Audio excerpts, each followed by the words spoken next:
Welcome to There Is No Clash.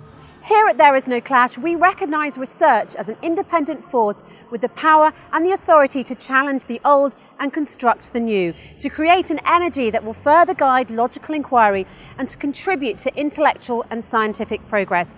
We don't claim to present the absolute truth, rather to introduce a systematic, critical overview applying what we refer to as reason, which according to an article in the International Journal of Philosophical Studies is defined as the capacity of consciously making sense of things, establishing and verifying facts, applying logic and changing or justifying practices, institutions and beliefs based on new or existing information. Our line of inquiry in this programme starts with Misr, the cradle of civilization and the land of mysteries, the land where the story of Moses and Pharaoh took place. In fact, the story of Moses and Pharaoh is one of the most repeated stories in the Quran, if not the most. According to the Quran, this story takes place in Misr. The Quran narrates what Pharaoh said: "Don't I own Misr and these rivers that are running from beneath?" Moses also addresses the Israelites and says, "Descend to Misr." Where exactly is Misr that is being referred to in the Quran, and what are its borders? Is it the current Egypt that we know now, with borders from Alexandria in the north to Aswan in the south? Well, the short answer to this question is no. This is actually not what the Quran refers to as the land of Misr, and this is certainly not its borders. Misr means the Nile Valley. Its borders are not just from Alexandria to Aswan. Misr extends from the Mediterranean Sea all the way down to Ethiopia or the Abyssinian highlands from where the River Nile originates. These countries along this line have always been, across history, one country ruled by one king. Ancient Egyptians, Persians, Ptolemies, Romans. Also the Muslim conquests, Rashidi, Umayyads, Abbasi, Fatimiyyan and Ottoman kingdoms ruled Misr as one country. These recently imposed borderlines that divided Misr to Egypt and Sudan were in place only in 1899 upon instructions from the British colony who were there at the time. This was the first and most dangerous formal division for Misr into a northern country named Egypt and a southern country named Sudan. The word Misr was mentioned 5 times in the Quran, where it came in 2 different forms. The first without nonation, meaning the homeland where Egyptians used to live. And said this who had brought him from Misr: "Don't I have the reign of Misr? You shall enter Misr." Also in another form with nonation, "You shall descend to Misran," meaning the civilized city. The reference to this civilized land, or the civilization of the Nile Valley as mentioned in the Quran, refers to the land of Egypt, Sudan, up until the Abyssinian highlands, not just Egypt. So let's try to connect the dots here.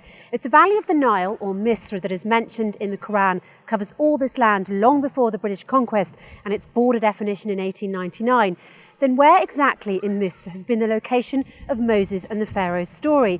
Has it been in the north of Misr towards today's Egypt, as was taught to us in the history books, or towards the south, currently known as Sudan? The Quran identifies the geographic location of the interactions between Moses and Pharaoh with extreme specificity, leaving no room for doubt. In fact, the Quran mentions 5 descriptions in its narration of Moses and Pharaoh's story: the western side, Yam, Madyun, Torwa and the Tor. The western side, the first location identified by the Quran, is where Moses learned from God that the confrontation with Pharaoh and his army is over. He also learned the timing of his escape with the Israelites from the tyranny of the Pharaoh.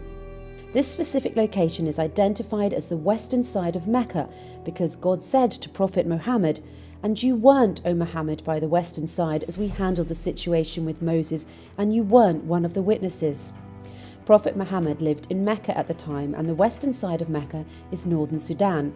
If anything, this tells us that the story of Moses and Pharaoh took place in what we now know as northern Sudan, or to be precise, in the southern part of Misr before the 1899 borders. By the way, it's worth noting here that back then there was not the land that is now called North Sudan. It was known as the Nubian Kingdom of Kush. Hence you can confidently say that Misr was in Egypt, Lower Misr, in addition to Kush, Upper Misr, until now the Abyssinian highlands. Kush was the home of people of dark skin called the Kushites, who built a strong civilization economically, politically and spiritually. In fact, the people of Kush built around 300 pyramids compared to the 60 pyramids built in Lower Misr, Egypt. There were always disputes between Upper and Lower Misr about who would rule Misr as a whole, and indeed the Nubian Kush or Upper Misr succeeded sometimes in ruling Misr as a whole. Eventually, the Lower Misr, Egypt, succeeded afterwards to control the reign of Misr as a whole. And since the story of Moses and the Pharaoh took place in the current north of Sudan, or in a more accurate description, at the southern part of Misr before the border division took place in 1899.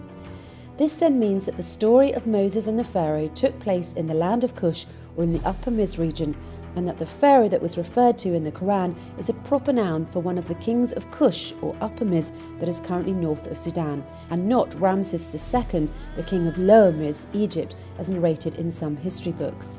In the Quran, Pharaoh says, "Aren't I the ruler of Misr, and these rivers are running beneath me, can't you see?" If we refer here to Egypt, Lower Misr, as we know it today, it is only one river, the Nile. Nevertheless, the Quran is referring to Upper Misr, which has many rivers. This again implies that the story of Moses and Pharaoh took place in Upper Misr or northern Sudan. The river Al-Yam, the second location mentioned in Moses and Pharaoh's story, refers to where Pharaoh sunk with his army. Another reference to Al-Yam is where Moses' mother sent him afloat in a basket when God ordered her to do so to save him from the soldiers of the Pharaoh. At the beginning of Surat Taha, God says to Moses' mother, "And put him in the coffin and throw him in Al-Yam," referring her to the river. In the same chapter, towards the end of the story of Moses and Pharaoh, God says, "And the Pharaoh and his soldiers followed them, and they've seen from Al-Yam what they've seen." So while we agree that Moses at the beginning of the story was thrown in Al-Yam and the Pharaoh at the end of the story sunk in Al-Yam, we associate two meanings to Al-Yam. We claim that the first Al-Yam is the River Nile and contradict ourselves by saying that the second Al-Yam refers to the Red Sea, where the Pharaoh and his army supposedly met their fate. Wrong. Both instances refer to the river where Moses was left as a child and the place where the Pharaoh and his army sunk beneath the waters. It's clear that Al-Yam in the Quran refers to the same location, which is the River Nile, specifically the part of the Nile in northern Sudan. In fact, the word yam linguistically means water as a source of life and food, and it was used to refer to the Nile Valley in this region, starting from the 4th cataract to the 6th cataract. This area, Yam, is one of the most fertile areas in the Nile Valley and is now called Shendi Branch, where the Nile starts to become wider and with lower fertile banks. Obviously, you're beginning to question here, what about the verses in Quran that explain Moses crossing the sea and the fatal ending of Pharaoh and his army beneath the waters? The Quran says, "And as we parted the sea, and we rescued you and sunk Pharaoh and his followers while you were wandering." Let's address this. The Quran was revealed in Lesson Arabic, so they understand. Arabs use the word bahra for sea or for any large body of water like oceans, seas, rivers, lakes, etc. For example, in Surat Al-Furqan, "And he who combined water from both seas, one is fresh and drinkable, and the other is salty and not drinkable, and made between them isthmus and carved rocks." Similarly, "And the two seas are not equal. This is fresh and drinkable, and this is salty and not drinkable." The Quran here is clearly referring to the sea as a big body of fresh or salty water, whether it's actually a river or a sea.